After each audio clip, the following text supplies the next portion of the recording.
My name is David, and I am 27 years old. For most of my life, the structure of my world felt sturdy, anchored by the unwavering love of my father. He's a good man, kind and trusting, an architect who built not just buildings, but a life for us on foundations of honesty and care. Our house, a place filled with memories of my late mother, was more than just walls and a roof. It was a sanctuary. But that sanctuary became a battleground the day Kelly walked into our lives. Kelly, 38 years old, entered the picture 3 years after Mom passed. She was vibrant, charismatic, and on the surface, seemed to bring a spark back into my father's eyes. He fell for her hard, swept away by her energy after years of quiet grief. I tried to be welcoming. I truly did. I wanted my father to be happy. But it didn't take long for the facade to crack. Kelly brought with her a son, Charles, a brooding 21-year-old who mirrored his mother's disdain for me with chilling accuracy. From the moment they moved in, the atmosphere shifted.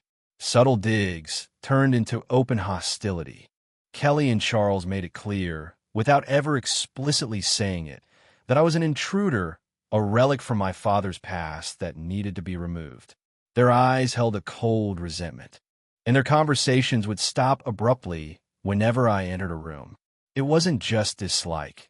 It was a palpable hatred fueled, I suspected, by a covetous gaze cast upon our home, upon my father's assets. They wanted me gone, clearing the way for them to fully inhabit the life my father had built, a life they felt entitled to. Their primary weapon was manipulation. Their target, my father. Kelly was a master manipulator, weaving webs of deceit with a practiced ease that was terrifying to witness. She started small, complaining to my father about my habits. I was messy, I was loud, I didn't contribute enough, a cruel irony considering I paid for utilities and a significant portion of groceries. A fact my father chose to overlook in his infatuation. These were annoying, hurtful, but manageable. What came next, however, escalated into something truly sinister, something designed to poison my father's mind against me at a fundamental level. Kelly began to invent stories, monstrous, perverted fabrications designed to disgust my father and make him question my character, even my sanity. She would wait until my father was relaxed, perhaps after dinner, and casually drop a bomb, her voice laced with faux concern or manufactured fear. "Honey," she'd start, her hand gently on his arm. "Something strange happened today? I don't want to worry you, but..." Then she would lower her voice, leaning in conspiratorially, spinning a tale so bizarre, so disturbing, it felt like a scene from a horror movie. One of the first truly vile stories she concocted was about my supposed fixation on her personal belongings. She had a way of making it sound plausible. Just plausible enough to plant a seed of doubt in someone who didn't know the truth. "My underwear, darling," she whispered to my father one evening, her eyes wide with feigned distress. I can't find them. My favorite silk ones. I'm sure I left them on the bed this morning, and now they're gone." I looked everywhere, and David was the only one home. She wouldn't directly accuse me of stealing them, not at first. She would imply, suggest, let the disgusting possibility hang in the air. The implication wasn't just theft. It was a perverse, invasive interest designed to make my father recoil, to see me not as his son, but as a disturbing, possibly deviant stranger in his own home. She would describe the supposed missing items with just enough detail to make the scenario feel specific, personal, and utterly revolting. She'd sigh, wring her hands, and add, I don't understand it. Why would anyone, unless... Oh, I don't even want to think about it." The way she told it, the carefully constructed vulnerability, was a performance worthy of an Oscar, aimed solely at painting me as someone capable of such a bizarre and inappropriate act, suggesting a level of boundary violation that went far beyond mere dislike.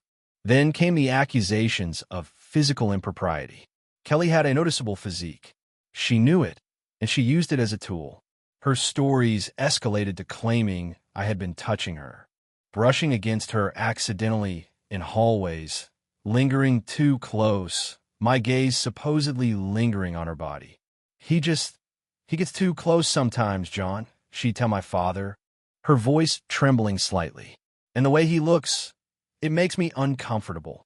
These accusations were insidious because they played on the awkwardness that can sometimes exist in blended families, twisting innocent proximity into something predatory. She knew these stories would hit a nerve with my father, preying on protective instincts and the societal taboo around such behavior. She described a supposed incident, reaching for something in the fridge at the same time, passing in a narrow corridor, and twisted into a moment of unwanted contact. Her voice full of a carefully crafted discomfort. The lies were designed to build a narrative of me being a threat, not just to their comfort, but to Kelly herself, making her seem like a vulnerable woman needing her husband's protection from his own son. The pinnacle of her vile campaign was the accusation of theft, not of something personal and bizarre like underwear, but of money. This was a direct assault on my integrity and trustworthiness, striking at the core of the bond between a father and son. She claimed cash was missing from her purse, jewelry from her dresser. Again, I was the only one home, the only one who could have taken it. My $50 is gone, John. I know I left it on the counter, and David was here all afternoon. This accusation, while seemingly more conventional, was arguably the most damaging in my father's eyes, as it implied a fundamental lack of character, a willingness to steal from his own family. This was the final piece in her puzzle, designed to make me seem not just disrespectful or creepy, but actively dishonest and dangerous to their financial security within the home. Beyond the direct attacks on my father, Kelly also waged a war of whispers among our relatives. Phone calls to aunts and cousins, filled with half-truths and carefully constructed narratives, painting me as ungrateful, lazy, and increasingly unstable. She leveraged her position as the seemingly concerned wife to slowly, subtly, turn people against me, isolating me further. Despite the relentless onslaught of her lies, my father, bless his kind soul, never fully believed her. He knew me. He had raised me. He saw through the performance, the forced tears, the overly dramatic retellings. Each time Kelly spun a new tale, I could see the flicker of doubt in his eyes, doubt directed not at me, but the increasingly elaborate nature of her accusations. He would listen patiently to her, then later, he would pull me aside, his brow furrowed. David, about what Kelly said, is everything all right? He never directly asked about the specific accusations, as if speaking them aloud would give them substance. He trusted me, his son, more than he trusted the woman who was trying to poison his view of me. This trust was my lifeline, the one thing that kept me from succumbing to the despair her actions inflicted. But the constant barrage of accusations, the cold stares from Charles, the feeling of being an unwelcome stranger in my own home began to take its toll. My mental health suffered. Sleep became a luxury. I walked on eggshells, anticipating the next lie, the next confrontation. I couldn't live like this anymore. My father's trust was my shield, but I needed more. I needed to fight back. I needed to expose Kelly for the venomous snake she was, not just to my father, but unequivocally, undeniably. I needed proof. I began to formulate a plan, meticulous and calculated. I had seen enough movies, read enough stories of manipulation. I knew that direct confrontation would likely fail. She would simply deny everything, twist my words, and play the victim. I needed her to confess, to reveal her true self, and I needed to capture it. The opportunity presented itself on a Tuesday morning. My father had an early meeting and left for work just after 7 a.m. I knew Kelly's pattern. Once he was gone, the pretense would drop, and the subtle, or not so subtle, hostility would surface. This was my chance. Acting quickly, my heart pounding with a mixture of fear and determination, I retrieved a small digital camera I used for documenting architectural details on my projects. I found a discreet spot in the living room, hidden among some books on a shelf, positioning it to capture a clear view of the main seating area. I turned it on, pressed record, and took a deep breath. Sure enough, not 10 minutes after my father's car pulled out of the driveway, I heard her footsteps. She walked into the living room, her face stripped of the saccharine sweetness she reserved for my father, replaced by a cold, hard glare. Charles wasn't with her, which was even better. This was just between us. Still here, are you? She sneered, her voice dripping with contempt. Thought you might have taken a hint by now. I feigned a sigh, keeping my voice low, deliberately projecting an air of weary resignation. What do you want, Kelly? Just leave me alone. Leave you alone? She laughed, a harsh, unpleasant sound. Oh, I'd love to leave you alone. Permanently. Out of this house. Out of our lives. She advanced, standing over me, her hands on her hips, a cruel smirk playing on her lips. You know, you make things so difficult. Why don't you just pack your bags and save us all the trouble? I needed to keep her talking, needed to lure her into confessing the extent of her schemes. Is that what this is about? I asked, my voice carefully controlled to sound defeated. Getting me out so you and Charles can have the house. Her eyes gleamed with avarice. Bingo. Not bad for a simpleton. Your father's getting old. He's sentimental. Easy to manage. Once you're gone, it's all smooth sailing. This was it. I had to push her, make her reveal the truly ugly parts. But the stories you tell him, I stammered, pretending to be bewildered. The things you say I've done, taking your things, touching you. Why would you do that? She threw back her head and laughed, a chilling, unhinged sound. Oh, those? Just a little extra motivation. Her expression turned smug, prideful. Your father adores you, you know, blindly. It takes something special to chip away at that. Something disgusting. Something he can't ignore. She leaned in, her voice dropping to a confiding whisper, utterly convinced of her own cleverness and my helplessness. The underwear? Pura genius. Makes you seem like a pervert. The touching? Plays on his protective instincts. Makes you a threat. She chuckled, a dry, humorless sound. And the money? Hits him where it hurts. His sense of order, of security. Makes you seem dishonest. A complete package, wouldn't you say? I felt a wave of nausea, but I had to keep the pretense. It's sick, Kelly. Is it? She shrugged, completely unbothered. It's effective. He's starting to waver, you know. All those little doubts add up. Soon, he'll be begging you to leave. She paced away, gesturing around the living room as if already claiming it. This house is perfect. Your father has excellent taste and an even better retirement fund. Once you're out of the picture, Charles and I will be set. Then she dropped the final, most repulsive bombshell. Casual, as if discussing the weather. Honestly, keeping up the loving wife act is exhausting, especially when he's so predictable. She smirked. Good thing I have someone else to keep me entertained when he's not around. Someone who appreciates a woman like me. My breath hitched. She was cheating on my father, not just plotting against me, but betraying him in the most fundamental way. The layers of her deceit seemed endless, each one more sickening than the last. I managed a week. You're cheating on Dad? Please. She waved a dismissive hand. Just a little fun. Keeps things interesting. And it means I won't be bored once we're living comfortably on his money. She turned back to me, her eyes narrowing. So, David, are you going to be smart and leave quietly? Or are we going to have to make things more difficult? I understand. I whispered, forcing the words out, playing the role of the defeated victim. Oh, I'll think about it. A look of triumph spread across her face. Good. Don't take too long.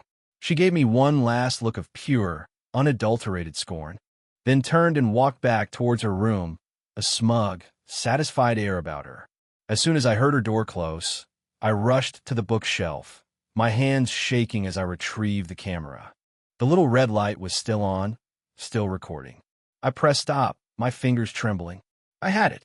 Every vile word, every cruel confession, every detail of her monstrous plan, including her infidelity to my father. It was all captured. This wasn't just evidence to get her out of the house. This was evidence to expose her for the criminal she was. I retreated to my room, locked the door, and immediately transferred the video file to my computer, backing it up in multiple locations. Watching it again, seeing the cold cruelty in her eyes as she confessed her lies and her infidelity, solidified my resolve. There was no doubt left. She was a poison, and she had to be removed from our lives before she destroyed my father and everything he had worked for. That evening, the tension at the dinner table was thick enough to cut with a knife. Kelly was overly sweet to my father, playing the doting wife, while Charles shot me venomous glares. I remained quiet, eating my food, the weight of the video file on my computer pressing down on me. After dinner, as my father settled into his armchair in the living room, I approached him, the camera in my hand. Kelly was in the kitchen, presumably cleaning up. "Dad," I said, my voice serious. I need you to see something important." He looked up, sensing the gravity in my tone. "What is it, son?" "It's about Kelly," I said, and his expression immediately changed, a flicker of weariness crossing his face. "David, I know you and Kelly haven't always gotten along, but just watch this, Dad." I interrupted gently, pressing play on the camera and handing it to him.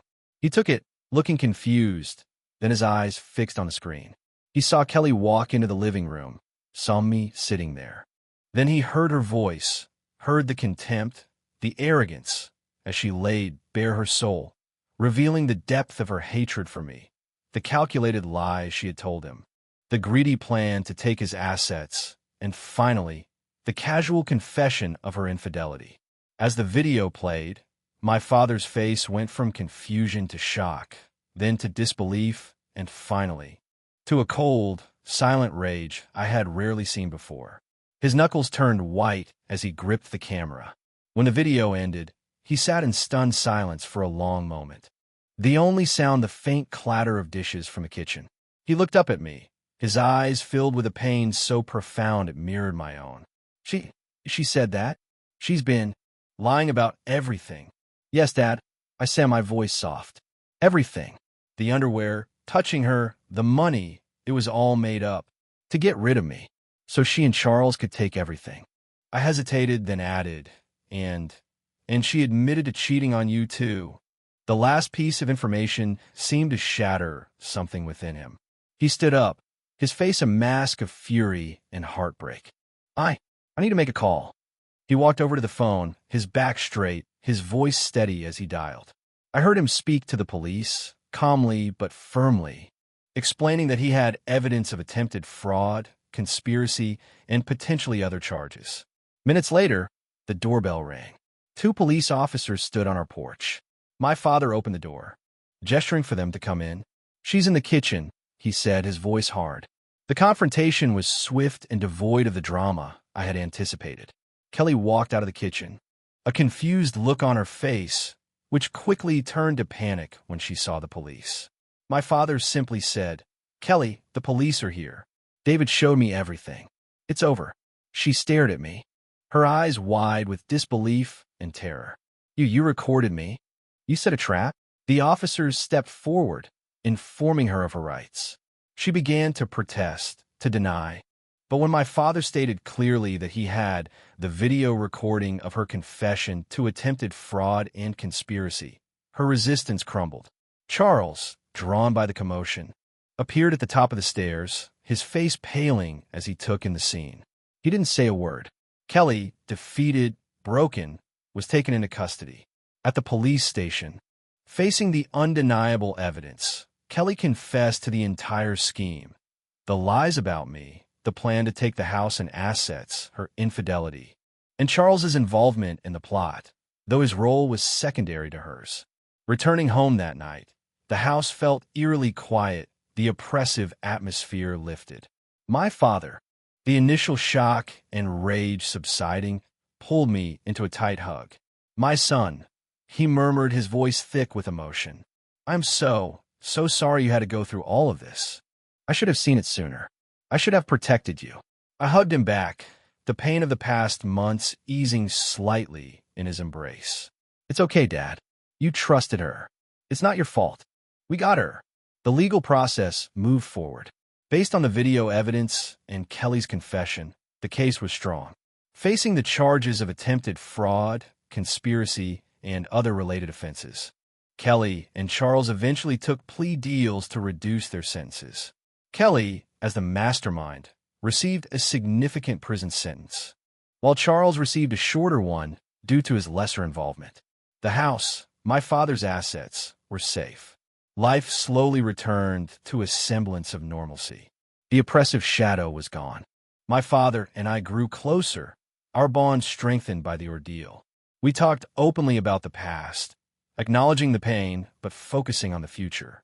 The experience had changed me, hardened me in some ways. The easy trust one once offered was replaced by a cautious discernment. I became more observant, more reliant on tangible evidence than blind faith. But the house felt like a home again, filled with peace instead of tension.